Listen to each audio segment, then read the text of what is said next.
Hi, I'm Paul, the Running Shoe Guru. This is Marathon Handbook, and this is the new Asics Gel Nimbus 25. So for 25 years, Asics have been making this, the Nimbus. It's their premium cushioned neutral shoe. Always been the top of the range in terms of cushioning, and this one is a real step forward. We've got a big stack of cushioning.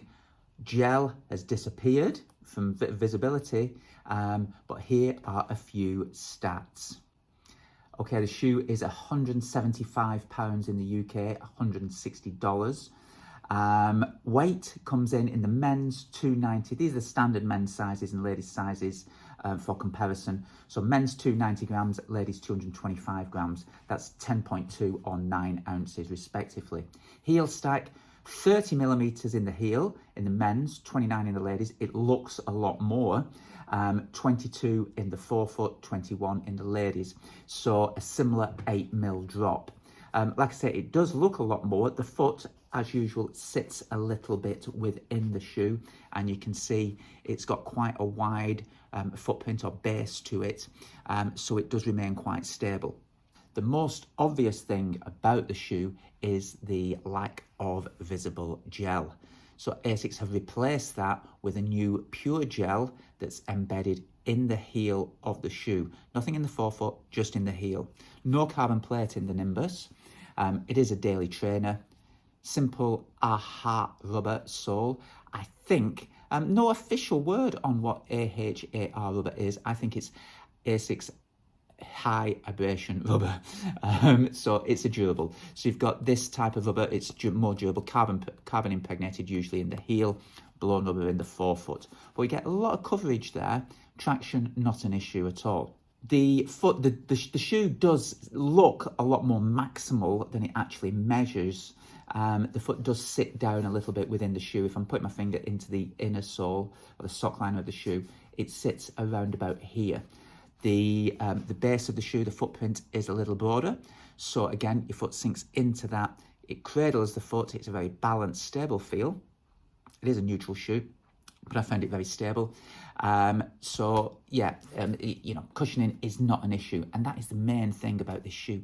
It is supremely cushioned.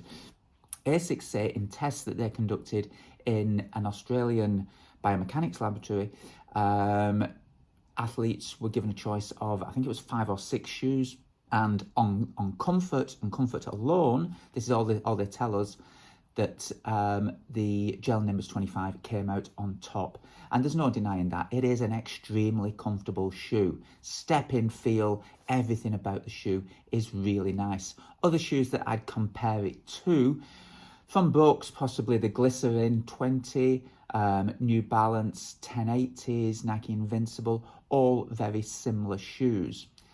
The midsole material that we've got going on here is the FF Blast Plus.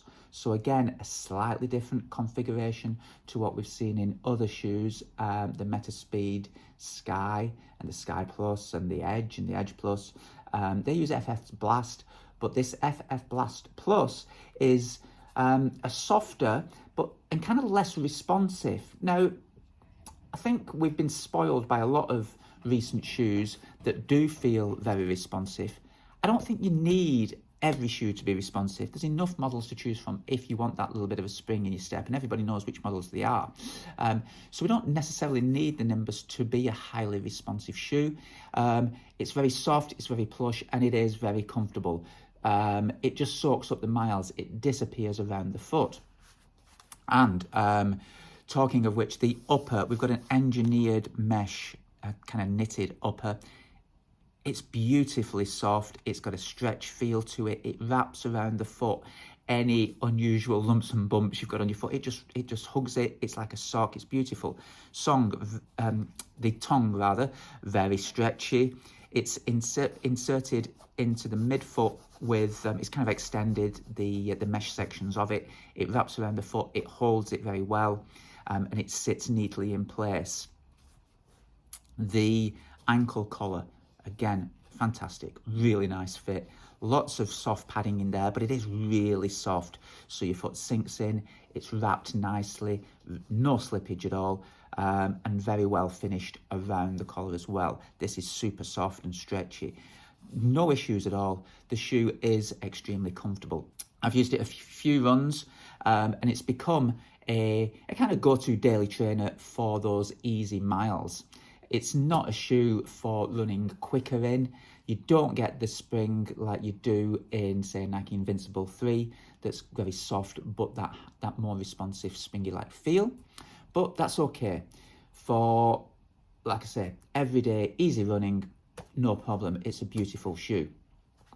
One sticking point, the price. Usually when shoes are priced at £175, and that's quite rare in the UK, but prices are creeping up all the time. They're priced similarly in terms of dollars, but this shoe is £175 in the UK, $160 in the US. Now, when I looked at a transversion for currency, $160 translates to about £135.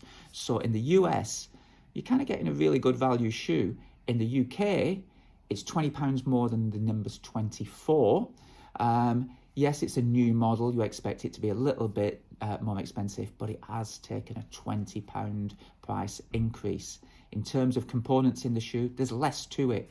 One-piece midsole, 3 pieces on the outsole, gel, 1 piece in the heel, 1 piece knitted upper. So there's less components. Manufacturing can't be that much more expensive.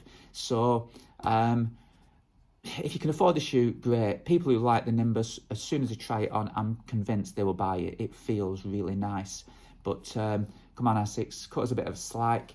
Knock the price down a little bit for next season. So there we have it. Beautiful shoe from Asics, the Gel Nimbus 25.